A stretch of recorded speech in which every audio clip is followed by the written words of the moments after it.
Lo dicho, Gerardo Marona, acá en el 98.7.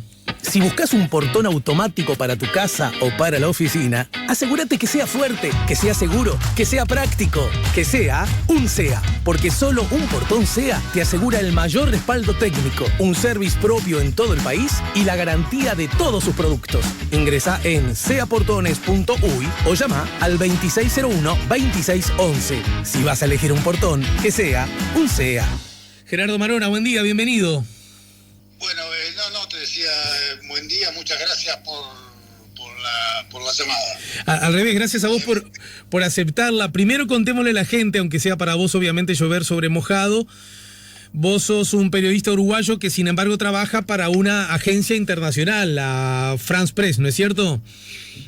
Exacto, sí, yo trabajo, la agencia France Press tiene su sede en París y varias subsedes, digamos, por decirlo grosso modo, en determinadas partes del mundo. Y para Latinoamérica y la parte, digamos, hispana de Estados Unidos, aquí se centraliza todo el material informativo y se manda a los clientes. Es una mesa, digamos, de edición. La mesa regional le llaman, ¿no? Exacto, sí, la mesa regional. Nosotros tenemos en todas las capitales del mundo oficinas con equipos de periodistas, de texto, video, foto, etcétera, etcétera. Y bueno, y las distintas mesas, digamos, editan y mandan a nuestros clientes, que son precisamente medios, sitios web, etcétera, ¿no? Bien, bueno, todo esto que nos estás contando serviría de perfecta excusa para conversar 2 meses enteros con vos, pero a esto hay que agregarle una peripecia que tiene que ver, precisamente fruto de tu trabajo, que implicó que estuvieras en Venezuela sin posibilidades de volver de acuerdo por lo menos al plan inicial, ¿no? Sí, exacto. Yo me fui a fines de febrero de acá por un mes para trabajar en la oficina de Caracas por un tiempo. Una cosa que es relativamente normal en nuestra empresa. Pero bueno, el 13 o el 14 de marzo se conocen los primeros casos de coronavirus en Venezuela. Inmediatamente el gobierno empieza a cerrar, dispone la cuarentena, dispone el cierre de aeropuertos y tal, por un mes. O sea que mi regreso, que iba a ser el 30 de marzo, pasó a ser primero el 15 de febrero. Después hubo sucesivos cierres que en definitiva me iba a quedar de golpe y porrazo hasta el 13 de mayo. Ajá. Lo cual trastoca inicialmente muchas cosas, ¿no? Pero bueno, a raíz de del programa de repatriación que hizo la Cancillería Uruguaya, el Ministerio de Defensa y tal, bueno, pude efectivamente venirme antes, y en definitiva me quedé como 3 semanas o 4 semanas más de lo previsto. Estaba repasando incluso, corregime si ando equivocado, Gerardo, pero estaba repasando que a diario El País, tú aún en Venezuela, a propósito de la fecha 23 de abril, la fecha del día de hoy, vos dijiste, francamente no creo que para esa fecha, 23 de abril, hoy, estén abiertos los aeropuertos y las conexiones para salir, y eras muy pesimista acerca de venir esta semana a Uruguay. Sin embargo, terminó saliendo mejor de lo que por lo menos en ese momento pensabas. Sí, absolutamente. O sea, el panorama uno veía que era imposible que Venezuela pudiera abrir sus aeropuertos en forma normal en la fecha prevista, lo cual es lógico, le pasa a todos los países. Yo me daba cuenta que era imposible que se ¿Y qué fue lo que cambió? Abrir. No, lo que cambió fue que fructificaron gestiones diplomáticas. Claro. Simplemente eso. Me consta que fueron muy trabajosas, muy largas. Organizar un vuelo de este tipo humanitario es muy complicado porque implica muchísimas cosas, desde la logística hasta digamos, la aceptación, por ejemplo, de terceros países. Por ejemplo, en algún momento se vislumbraba la posibilidad de salir de que nos trajeran hasta Buenos Aires y de Buenos Aires venirnos a Montevideo, pero bueno, medidas sanitarias argentinas complicaron un poco la cosa y eso no fructificó. O sea, es muy, muy complejo, hubo que digamos que armar un puzzle muy, muy complejo, y en definitiva se resolvió bastante más rápido de lo que yo me imaginaba, ¿no? Y contanos cómo terminó siendo entonces el regreso. Y mira, el regreso fue, digamos, ¿cómo te voy a explicar? Fue agotador desde el punto de vista de la extensión, porque fueron muchas horas. Primero nos concentramos, me acuerdo, a las 11 de la mañana, a las 10 de la mañana en el lugar de Caracas, todos los uruguayos que venían de todos lados, más algunos venezolanos residentes en el exterior, en Montevideo. También había argentinos, brasileros. Y bueno, nos juntamos en un lugar de Caracas, ya te digo, a las 10 de la mañana, que son las 11 de Uruguay, y llegamos a Montevideo a las 8:30 de la mañana del día siguiente. Claro. Fue largo en un vuelo, digamos, inusual, porque viajabas en un avión. El Hércules es un avión muy noble, fenomenal, porque realmente es flor de avión, pero es un avión militar para tareas de carga o de transporte de tropas, lo cual es algo incómodo para viajar los pasajeros comunes, digamos. Sí, ¿no? Claro. Pero realmente había buena onda de todo el mundo, de la tripulación, de la gente, qué sé yo, se hizo bastante llevadero, cansador, pero llevadero, y mucha gente, sobre todo, sentía el alivio, porque, digamos, todo el mundo tenía distintas urgencias por volver, porque por razones laborales, por razones familiares, por cuestiones hasta de salud. En algún caso, de manera que era como un viaje de personas como que se estaban aliviando, digamos, claro. y cualquier aparente incomodidad quedaba minimizada. Obviamente. Que volvías a tu casa. Gerardo, Y ahora, bueno, encerrado por completo, ¿no? Encerrado por completo 2 semanas, ese es el compromiso que asumimos todos. Ni bien aterrizamos en Carrasco, subió una funcionaria del Ministerio de Salud Pública para decirnos que, bueno, que por 14 días teníamos que tener un enclaustramiento absoluto. Y bueno, así que aquí estamos. ¿Tuvieron que firmar algún papel y hacer alguna declaración jurada o no? No, simplemente dejar nuestros datos. Nos habían hecho, al salir en Caracas, nos habían hecho exámenes de sangre y ese tipo de cosas. Y bueno, quedaron allá, no sé qué habrán dado los resultados, pero estábamos todos bien. Y supongo que los eventuales problemas lo comunicarán. Pero no tuvimos que firmar nada, simplemente sí nos pidieron que dejáramos claramente dónde vamos a estar, porque seguramente tal vez nos tengan que conectar por alguna razón u otra, ¿no? Sí. Lo cual me parece razonable, porque uno viene del exterior y no se trae un montón de cosas que no tienen ni la menor idea de lo que es. Entendido. Y el número de personas, recordame el número de personas que regresaron entre uruguayos, venezolanos y también argentinos y brasileños. Sabes, Alejandro, que no me acuerdo el número exacto. Pero dame una idea. Sí, te doy una idea, éramos más o menos como 50 y pico de personas. Bien. ¿Y lucían con buen estado de salud? ¿No había alguien con tos, con estornudos? No, todo el mundo normal, era un vuelo absolutamente común, normal, como en bien. Cualquier aerolínea, digamos. No, todo muy bien. No había nadie, había mucho muchacho joven, sobre todo mucho venezolano joven. También había personas más grandes, pero me llamó la atención que mucha gente joven, que claro, eran venezolanos que habían ido a ver a su familia donde sea en Venezuela, sí. Y quedaron anclados. Y bueno, volvían todos para acá. Confirmame. Ya te digo, Confirmame si es cierto que así como el Hércules los trajo a ustedes, cuando fue hacia Venezuela, también llevó a ciudadanos venezolanos a su país. Sí, tengo entendido que sí, que llevó algo así como 52 venezolanos que vivían o que estaban en Montevideo en ese momento. Sí, eso creo que fue así.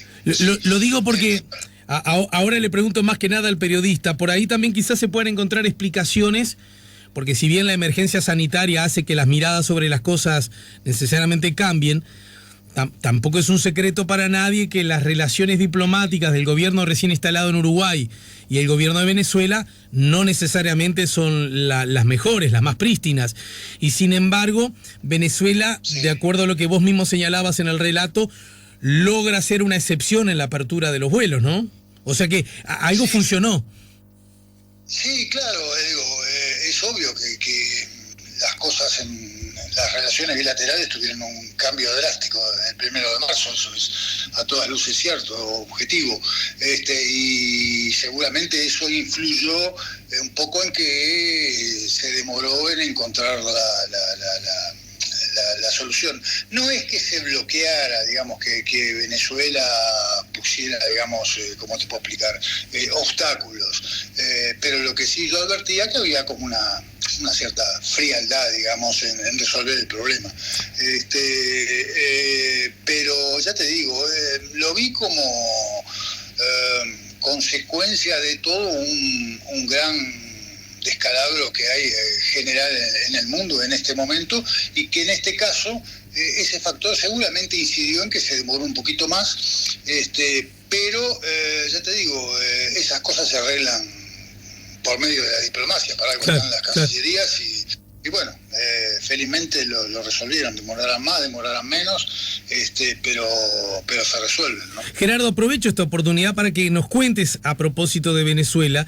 Desde hace ya un tiempo relativamente largo, de Venezuela llegan desde distintas miradas, de distintas perspectivas, pero podría decirse que en general las noticias que llegan desde Venezuela no son buenas.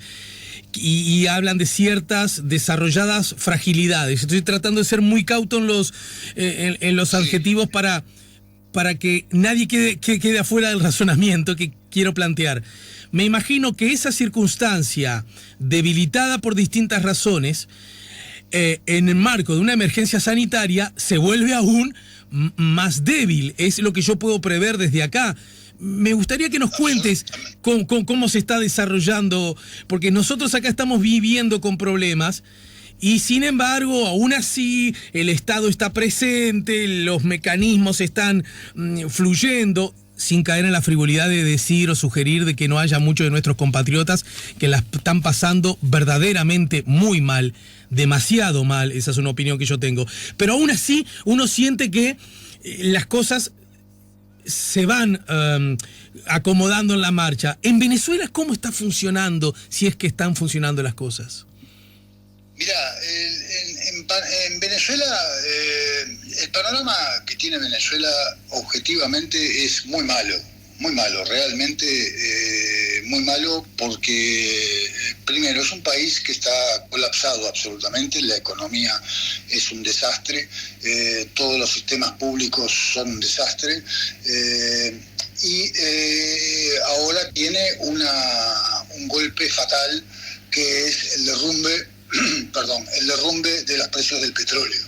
Claro. Si ya Venezuela tenía problemas de dinero para subsistir, imagínate ahora con el petróleo valiendo menos y ellos que lo tienen que vender más barato, a su vez, porque nadie quiere comprar petróleo venezolano debido a que se exponen a sanciones de Estados Unidos.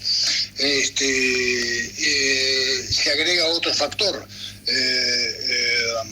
A mediados finales de marzo empezó a escasear la gasolina en Caracas, entonces eso genera un caldo de cultivo para el enojo popular, digamos, porque es tremendo la falta de combustible en un país así. No solo complica el desplazamiento de la gente, obviamente, sino que se da otra cosa. ¿cómo enfrentás una pandemia si los médicos no tienen nafta para llegar hasta el hospital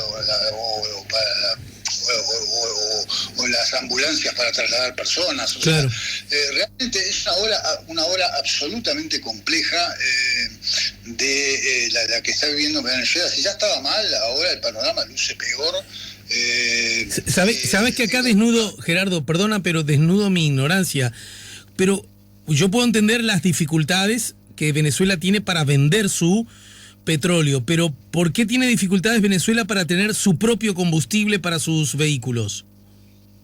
Por una simple razón, una cosa que yo también me hice esa pregunta y me la hacía permanentemente, pero es muy sencillo.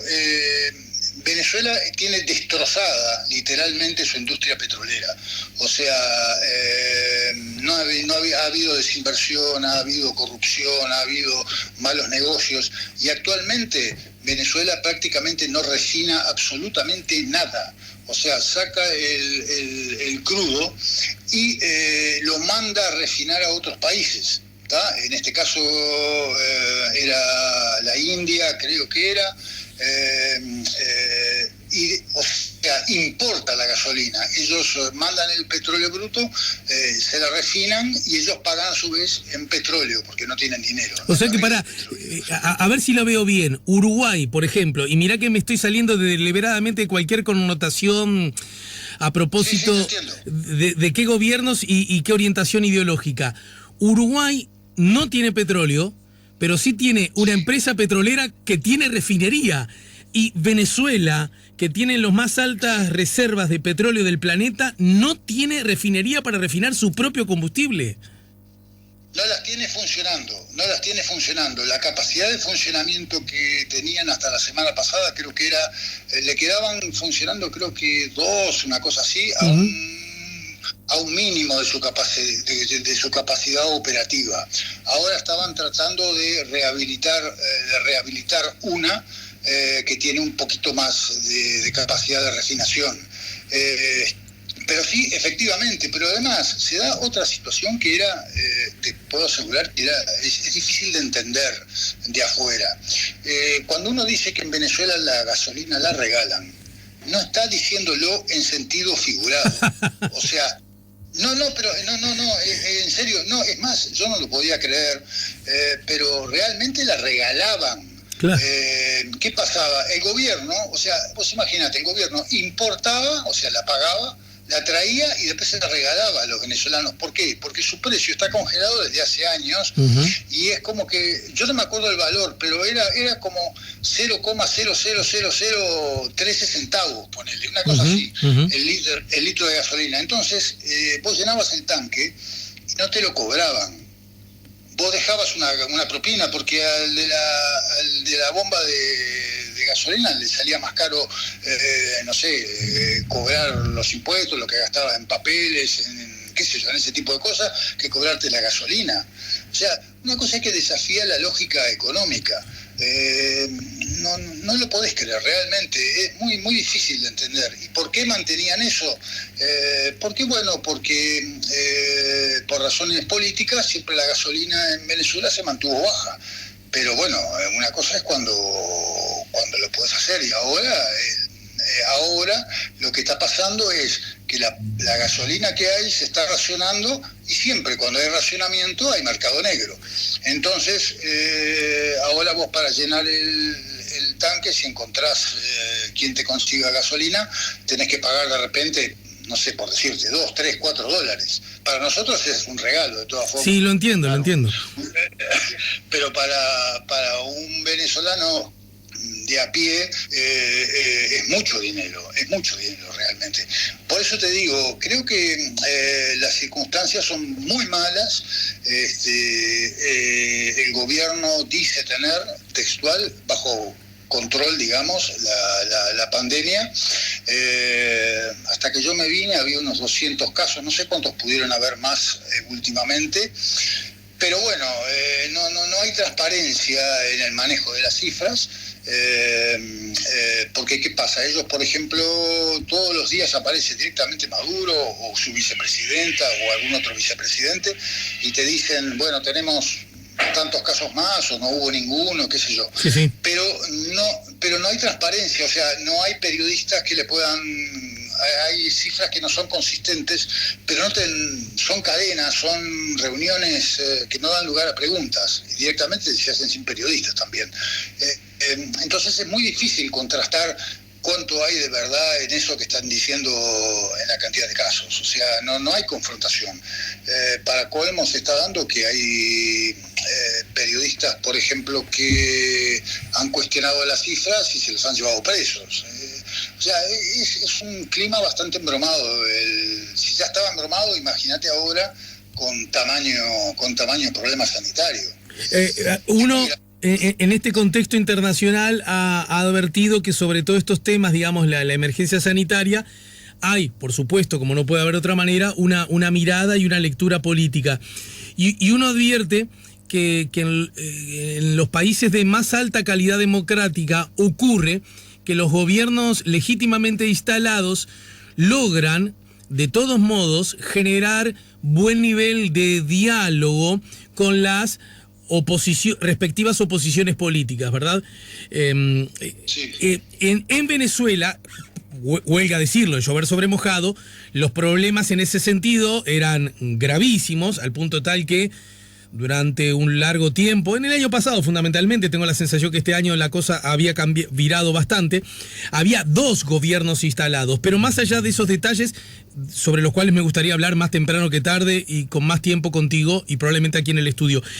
Lo que te pregunto es, ¿hay en este contexto, en esta emergencia sanitaria, en esta pandemia global, hay formas, hay mínimos, fragilísimos, pero puentes al fin de diálogo, de entendimiento, en el entendido de que quizás el asunto sanitario es un bien mayor a proteger, o no solo eso o lo contrario? ¿Dónde estamos parados? Mira, cuando yo me venía la semana pasada, que todavía estaba, digamos, trabajando, estaba tratando de averiguar eso. Actualmente están en curso, hay versiones no confirmadas de contactos entre, digamos, partes del oficialismo, no Maduro, parte del oficialismo y parte de algunos opositores para buscar la forma de llegar a algún tipo de acuerdo y cambiar el gobierno. Esa es la cosa. No hay puentes tendidos ante una situación de emergencia nacional como es una pandemia, como existe en buena parte de los países que hacen una especie de tregua, digamos, en sus peleas lógicas políticas. No. Sí. Ahora se mantiene todo. O sea, aparte es todo, hay además un gran caos institucional. Vos tenés el Poder Ejecutivo no reconoce a la Asamblea que preside Guaidó, a su vez la Asamblea que preside Guaidó tiene dos mesas, o sea, tiene como que hubiera dos parlamentos, sí. Uno afín al gobierno y otro no. No, es todo un gran desorden institucional, jurídico, y en este caso no hay puentes tendidos, digamos, por lo menos para decir, bueno, hagamos una pausa y vemos cómo salimos. No, en absoluto. El gobierno ha hecho llamados a reunirse con la oposición, pero quedan en la nada, o sea, no le contestan. Después tampoco el gobierno vuelve a insistir en el tema. Queda todo como en el aire, es todo como un gran caos. El gran tema es que el gobierno, lo que uno nota es que está tratando más que nada de mantenerla, de sobrevivir. O sea, si la crisis ya era grave, ahora es peor que nunca. En cierta forma, suena un poco cruel lo que voy a decir, pero la pandemia, digamos, las medidas de cuarentena ayudaron a Maduro en el sentido de que evitan que la gente salga a la calle, evitan las reuniones, evita que se junte la gente a protestar, y bueno, por ahí le da una capa de tranquilidad aparente a la situación. Pero ¿eso cuánto tiempo lo podés mantener? Es muy difícil, muy difícil. Y por otro lado también hay una cosa, se ha enfriado el impulso opositor que había antes de salir a la calle para pedir la renuncia de Maduro. Se enfrió notoriamente, se había enfriado antes de la pandemia, ¿no? Sí, claro. El 10 de marzo, me acuerdo que Guaidó hizo una movilización contra el gobierno, que por supuesto quedó la dispersaron, no hubo problema, pero la dispersaron, pero que no tuvo la fuerza que tenía antes. ¿Por qué? Porque la gente vio que las movilizaciones del año pasado fueron hechas con la promesa de Guaidó de que Maduro no iba a quedarse, y sin embargo Maduro está hasta el día de hoy. Entonces la gente se cansó. La gente no sale, la gente no ve resultados en la movilización callejera, y eso enfrió y le dio una especie de bálsamo al gobierno para transitar con un poco más de calma o menos de efervescencia popular. Y por otro lado, la gente también no puede pasarse en la calle protestando contra el gobierno, porque además tenían que salir a conseguir la comida, hacer cola para conseguir tal cosa, tal otra. Es imposible sostener a la gente en la calle un año y sin dar resultados. Gerardo, sí. Sobre todo, a ver si estás de acuerdo conmigo, sobre todos estos temas, y para profundizar, digamos, más allá de la emergencia sanitaria, me gustaría que nos reencontremos. Sí, por supuesto ahora tenés que mantener la cuarentena, pero más temprano que tarde, para dar una mirada con mayor profundidad, para ver si podemos también, apoyándonos en tu trayectoria periodística, apoyarnos en datos y en hechos mucho más que en consignas, que creo que ha sido una forma para mí nefasta de abordar este tema de Venezuela, ¿no? Absolutamente, sí, con mucho gusto, Alejandro, con mucho gusto. Y de paso, bueno, una vez más, ahora públicamente manifiesto públicamente mi alegría por el regreso, por un regreso que fue muchas gracias. Saludable, bueno, y repito y agradezco tu deferencia para charlar con todos nosotros. No, por favor, Alejandro, gracias a vos. Bueno, así que ¿cuántos días más te queda de encierro obligatorio? En cierre obligatorio me quedan todavía 12. Bien, y igual 12, pero bueno, podés trabajar para la agencia, imagino que sí, ¿no? ¿Perdón? ¿Podés seguir trabajando para France Press, aún desde tu casa? Imagino que sí. No, estas 2 semanas me las tomo Okay. de descanso, digamos. Bien, perfecto. Encerrado, pero descansado. Bueno, muchas gracias, Gerardo, por todo, y bienvenido otra vez. Al contrario, gracias a vos, Alejandro. El periodista uruguayo de la agencia France Press, Gerardo Marona, nos ayudó a poner la mañana en camino. Si buscas un portón automático para tu casa o para la oficina, asegúrate que sea fuerte, que sea seguro, que sea práctico, que sea un SEA. Porque solo un portón SEA te asegura el mayor respaldo técnico, un service propio en todo el país y la garantía de todos sus productos. Ingresa en seaportones.uy o llama al 2601-2611. Si vas a elegir un portón, que sea un SEA.